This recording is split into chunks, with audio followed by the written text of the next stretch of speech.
On enchaîne avec vous, Babila. Babila, nous avons en tout et pour tout une quarantaine de minutes pour aborder ce sujet, mais également celui du Conor. Donc on va fendre la poire en deux, 20 minutes pour chacun. On commence donc avec vous, Babila, sur le procès des massacres du 28 septembre. Pas mal d'interrogations qui, de votre regard, nécessiteraient d'avoir des réponses. Absolument, Tamba, assez d'interrogations. J'ai nommé ça des grandes questions autour de la régularité du procès des massacres du stade du 28 septembre de Conakry.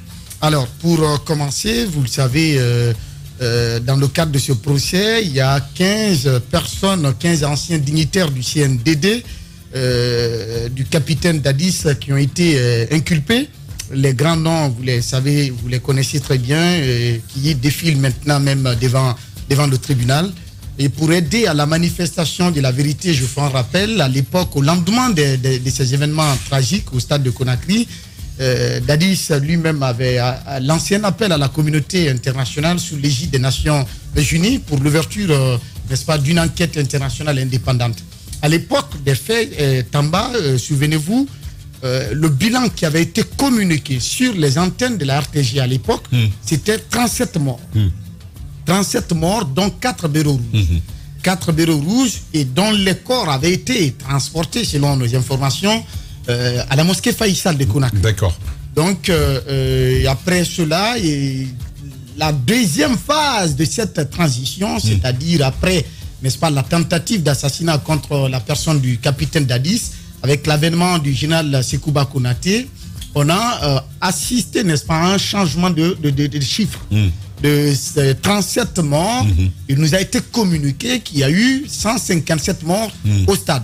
Et donc, à ce niveau, il y a eu assez d'interrogations, dont, entre autres, qui a communiqué ces chiffres, ces 157 morts, de quel constat et rapport tient-on ces chiffres, et combien d'hommes... C'est bien de la commission internationale. Justement, mais ils sont intervenus à quel moment après les événements? Et donc, il y a assez d'interrogations, il faut accepter. Combien d'hommes et de femmes totalisaient, n'est-ce pas, ce bilan? Les familles ont-elles été répertoriées pour établir l'identité de chacune des victimes? Ce sont, entre autres, questions que nous nous posons à ce premier niveau. Première question. Sur la marche, n'est-ce pas, dite pacifique des forces vives au stade du 28 septembre. D'abord, de plusieurs sources, la manifestation du 28 septembre 2009 n'avait pas été autorisée par les autorités d'alors. D'accord. Ce pouvoir d'interdiction des réunions et manifestations publiques était consacré, n'est-ce pas, à l'article 108 du code, du code pénal d'alors, qui disait ceci. Je rappelle, l'autorité administrative responsable de l'ordre public pour interdire une réunion ou une manifestation publique s'il existe des menaces réelles de troubles à l'ordre public à la suite, entre autres, de la surexcitation des esprits consécutive à des événements politiques ou sociaux récents.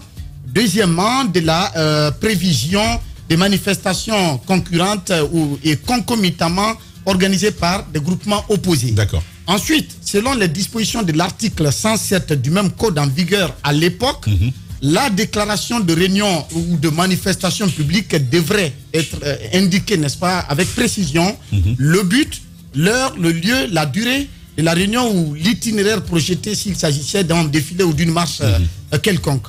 Alors, pourtant, selon plusieurs acteurs, n'est-ce pas, qui ont fait partie de l'organisation de cette manifestation à l'époque, il n'était nullement prévu de rentrer dans le stade du 28 septembre. D'accord. Donc, à ce niveau, d'autres interrogations naissent. Qui a donc ouvert le stade pour accueillir les manifestants? Parce que c'était un stade fermé, nous justement, qui a donc ouvert le stade pour accueillir les manifestants? Les leaders avaient-ils expressément décidé de braver cette interdiction des autorités d'alors? Et que dit la loi à ce propos? Il est dit dans le code pénal d'alors, seront punis d'un emprisonnement de 6 à 1 an et d'une amende de 100 000 à 500 000 francs guinéens ceux qui auront fait une déclaration incomplète ou inexacte de nature à tromper l'autorité administrative sur les conditions de la manifestation projetée ou qui, soit avant le dépôt de la déclaration prescrite à l'article 106, soit après l'interdiction, auront adressé par un moyen quelconque une convocation à y prendre part. D'accord. Donc, je laisse le reste de ces dispositions. Donc, ça veut dire que à partir du moment où ces manifestations ont connu, n'est-ce pas, ce qu'elles ont connu, les organisateurs devraient être exposés à la rigueur de la loi. Et plus loin. Mais ce qui est en jeu quand même dans ce procès, c'est pas la manifestation qui est jugée. Justement. Ce qui est jugé, c'est le massacre. Et de qu'est-ce qui a occasionné le massacre? Ce sont ces manifestations. Bon, en amont, on continue les interrogations. D'accord. Plus loin, l'article 119 stipule tout défilé ou cortège, toute manifestation publique doit avoir un comité d'organisation composé de 5 personnes. Je laisse le reste. Et sur la base, n'est-ce pas, de ces articles, les organisateurs de la manifestation du 28 septembre devraient être aussi entendus, confrontés aux mis en cause dans ce dossier du massacre du 28 septembre, voire même inculpés. Là, c'est un avis. Voilà. Non, c'est des interrogations. Non, c'est sur la base de la loi. C'est pas, je n'invente pas. Bon, enfin. Sur la base de la loi. Des déductions sur la base de la loi. Des déductions justement sur la base de la loi. Voilà. Est-ce qu'on peut aller à une autre interrogation? Et donc, à ce niveau, pourquoi n'ont-ils pas été entendus dans ce cadre-là? Et pire que cela, les leaders politiques organisateurs de cette marche qui a, n'est-ce pas, découlé ou qui a abouti à ce massacre, n'est-ce pas, ont bénéficié d'un dédommagement pour, dit-on, avoir été enregistrés des actes de vandalisme à leur domicile. Les 3 leaders, Jean-Marie Doré, Sylvia Touré et Cellou Dalein Diallo, chacun a reçu 2 milliards. Sur la base de quel constat d'huissier, l'interrogation qui naît là également, sur quelle base ont-ils procédé, n'est-ce pas, à ce dédommagement? Quel constat d'huissier a évalué les pertes? Qu'est-ce qui explique l'uniformisation ou l'uniformité, n'est-ce pas, de ces montants pour les 3 leaders politiques? Donc ça, ce sont des interrogations qui se posent également par rapport à ce dossier. Cette interrogation, elle est plutôt légitime, hein, parce qu'on ne peut pas conclure d'emblée que chaque leader a subi le même degré de dommages. Des pertes. Et cela, parce que c'est la loi, cela devrait obéir, n'est-ce pas, aux dispositions de la loi, parce qu'il n'appartient qu'à la justice, n'est-ce pas, de procéder ou d'ordonner cette évaluation par le biais, n'est-ce pas, des constats d'huissier. D'accord. Alors, sur le contenu de l'ordonnance de réqualification, de non-lieu partiel, de renvoi, n'est-ce pas, en date du 29 décembre 2017, sur la base de laquelle, n'est-ce pas, le jugement là est en train de se tenir maintenant. D'accord. Il y a assez d'interrogations qui se posent. Il s'agit entre autres. Donc, il y a, dans le dossier, il y a les faits, n'est-ce pas, les chefs d'accusation qui sont reprochés aux 15 personnes inculpées, vous les connaissez, on ne va pas citer tout cela. Mais si on se fie un peu aux dispositions de l'article 109 de la Constitution de 2010, n'est-ce pas, qui était en vigueur au moment de l'instruction du dossier de l'enquête préliminaire, il est dit que le droit à l'assistance d'un avocat est reconnu dès l'instant de l'interpellation ou de la détention. Selon nos informations, nombreux parmi les inculpés n'avaient pas bénéficié, n'est-ce pas, de cette assistance au moment, n'est-ce pas, des premières auditions, notamment Keboro. D'accord? Et l'autre remarque, c'est la non-confrontation des inculpés et la partie civile, ce qui est aussi recommandé par la loi. Cela aussi n'aurait pas été respecté ni au niveau des officiers de police judiciaire à l'enquête préliminaire, ni au niveau du cabinet du pool de juges d'instruction. Alors, au-delà de cet aspect également, il y a dans la même ordonnance, on dit la partie civile, c'est un certain M. Bayloba, Aïssatou Bari et plusieurs autres. D'accord. Plusieurs autres, également la Fédération internationale des ligues des droits de l'homme, l'Organisation guinéenne de défense des droits de l'homme et l'AVIPA. À ce niveau, l'association des victimes et parents amis du 28 septembre. D'après nos enquêtes, aucune de ces personnes, encore moyennes, les organisations constituées en partie civile, n'avaient été entendues par le cabinet du pool de juges d'instruction. Également, en lieu et place de l'expression plusieurs autres, que la loi exigerait que tous les plaignants constitués en partie civile soient nommément cités, n'est-ce pas, dans l'ordonnance. Cela n'a pas été fait. L'autre interrogation, c'est autour, qu'on nous a fait observer, c'est autour de l'AVIPA, par rapport à son existence légale.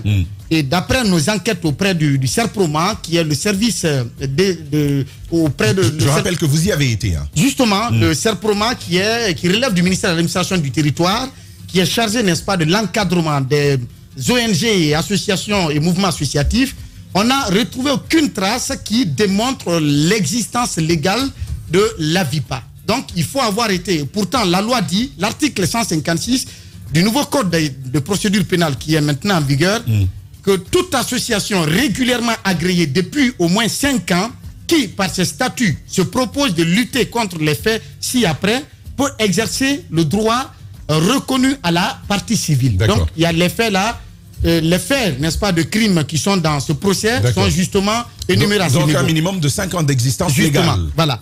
L'autre pan, n'est-ce pas, de cette histoire, c'est quoi? Ce sont d'autres questionnements qui se font autour, n'est-ce pas, des 109 cas de viol qui ont été mentionnés.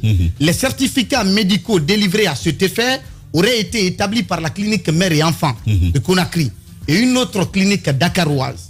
Pourtant, à cette époque des faits, vous le savez au même titre que moi, que le seul service hospitalier ou la seule structure hospitalière guinéenne qui disposait, n'est-ce pas, d'un service de médecine légale, c'est l'hôpital Ignace Dine. Alors, là, on pose la question, qui sont donc les médecins légistes qui ont délivré le certificat, les certificats médicaux au compte de mère et enfant. Au compte de mère et enfant pour certifier, n'est-ce pas, ces cas de questionnement viol. Légitime. Voilà. Et plus loin, d'après nos enquêtes, avant le regroupement au stade du 28 septembre de Conakry en 2009, que les commissariats, les informations nous font croire que les commissariats de Bellevue et du stade auraient été vandalisés avant le regroupement dans le stade, aurait été vandalisé par un groupe de manifestants et que des armes auraient été emportées. À ce niveau, on pose des questions. Par qui? Si cela s'avère, par qui? Et qu'est-ce qu'ils en ont fait? Donc ça, ce sont d'autres interrogations. Plus loin, avant la manifestation, on nous apprend également que des démarches avaient été entreprises. On va à deux dernières interrogations. Non, c'est les dernières parties. Allez-y. Les dernières parties, des démarches auraient été entreprises, n'est-ce pas, auprès des organisateurs de la marche. Notamment par l'ancien Premier ministre Kabine Komara, l'ancien secrétaire général des affaires religieuses, Moustapha Koutoubou, et le grand imam de Conakry, Adja Namfadima Magasuba du réseau des femmes ministres et parlementaires, qui auraient démarché auprès, n'est-ce pas, des leaders pour demander à surseoir à cette marche-là. Mais très malheureusement, apprend-on que le président des forces vives d'alors, l'ancien ministre de la Culture, Ahmed Tidiane Cissé, qu'il aurait déclaré que l'ambassadeur de la France à l'époque à Conakry aurait, n'est-ce pas, dit aux politiques qu'il n'y a pas d'alternative à cette manifestation pour bénéficier du soutien de la France dans Donc tenir la manifestation, c'est la condition pour bénéficier du soutien de la France. Selon ce que nous apprenons, que c'est ce que Ahmed Tidiane Cissé, l'ancien ministre, qui ne vit plus, qui ne vit plus, et il y a beaucoup de aurait dedans. Justement, donc sur ce dernier ça, volet. Ce sont des questionnements justement pour amener l'opinion peut-être à tous ceux qui sont associés à ce procès aujourd'hui à mener des démarches pour tenter de trouver des éléments de réponse. On a fait expressement dans ce sens-là. Et au regard des remarques qui sont faites de Tamba, ajouter à cela les dispositions prescrites à l'article 116, parce que n'oubliez pas, l'instruction a été faite sur la base de l'ancien code de procédure pénale. Qui date de 1998. Donc sur la base des articles 116, 120 du code de procédure pénale, aujourd'hui, on peut dire que en pareille circonstance, si ces violations de procédure s'avèrent, le tribunal va être dans l'obligation de renvoyer, n'est-ce pas, de surseoir à ce procès et demander la reprise, ou ordonner plutôt la reprise de l'instruction pour que tous les aspects soient pris en compte dans le strict respect de la loi. D'accord. Babila Keïta, beaucoup de questions dont certaines sont clairement légitimes ce matin. Diba, vous l'avez écouté en quelque... Ça vous inspire quoi tout ça? Oui, je pense que c'est ça aussi un journaliste. Il faut amener à des... Est-ce que le micro... Voilà, le micro il est activé. Voilà, c'est vrai. Il faut amener à une réflexion profonde. D'abord sur la question de la confrontation entre les accusés et la partie civile. C'est ça quand même, je pense qu'avant-hier le débat était revenu parce qu'il y a un accusé qui disait, bon, nous on n'a jamais été confrontés avec ceux qui nous accusent. Donc je pense qu'il y a une nécessité. Bon, comme on est dans le procès, je pense que la confrontation va arriver. Maintenant sur le droit, de manifestation. On l'a souvent rappelé ici. L'État a l'obligation d'interdire une manifestation s'il suppose que cela peut avoir un impact sur l'ordre public. Tout comme les autres aussi, la loi les couvre en matière d'organisation de manifestations. Maintenant, l'un dans l'autre, ce sont quand même des questions légitimes aujourd'hui qu'il faille poser et trouver des réponses. Maintenant, puisqu'on est déjà dans le procès, ça, pour la sérénité du procès en cours, je pense que les hommes en robe noire pourraient peut-être se passer de cela, puisque... pourtant, oui, c'est quand même certains griefs qu'il évoque ont déjà même été évoqués. Par exemple, la confrontation... Le cas de la VIPA, le cas de la VIPA, on est revenu. Même si le juge a finalement décidé de passer outre le cas de la VIPA, il y a également au-delà de la VIPA, de la confrontation, les personnes qui ont été citées, puisque on dit entre autres. Donc, alors que la loi normalement recommande à ce que plusieurs autres, les personnes soient nommément citées, pour qu'on ait une idée de l'identité de ceux qui se sont constitués comme partie civile. Donc, il y a aussi la question là. Maintenant, il y a le travail qui a été fait par le pôle du juge qui ont écouté tous les autres, parce que même la Constitution de 2010, ça c'est une loi universelle. Lorsqu'on doit vous écouter, il faut que vous soyez accompagné par un avocat. Et donc le cas de Keboro revient souvent au devant de la scène pour dire, au moment des faits, il n'avait pas son avocat à côté parce qu'il devait être assisté d'un avocat au moment de son audition. Ça n'a pas été fait. Maintenant, qu'est-ce que le président aujourd'hui de ce tribunal qui a été délocalisé du côté de la cour d'appel, qu'est-ce qu'il entend faire sur toutes ces questions, ces griefs qui ont été soulevés? C'est la question aujourd'hui que l'on se pose. Maintenant, moi, j'estime que nous sommes aujourd'hui regardés par la Cour pénale internationale qui a une fois rappelé que nous allons veiller à la régularité, même si il y a cette souveraineté de l'organe judiciaire de Guinée. Mais quoi qu'il en soit, je pense que le procès a démarré et aujourd'hui, toutes nos prières, est-ce que chacun soit situé par rapport à sa responsabilité dans ce dossier. Espérons en tout cas que les préoccupations de notre cher Babila, en tout cas merci pour ce passage, c'est ce qui est prévu. Et il y en aura d'autres dans la perspective de cette saison. On espère en tout cas que le procès puisse se tenir et que les manquements puissent progressivement être corrigés. Voici donc les questions, les interrogations que nous avions à poser ce matin autour de la tenue du procès du 28 septembre. Après cette petite virgule technique, nous revenons et nous parlerons du Conor et de football, et c'est dans un instant.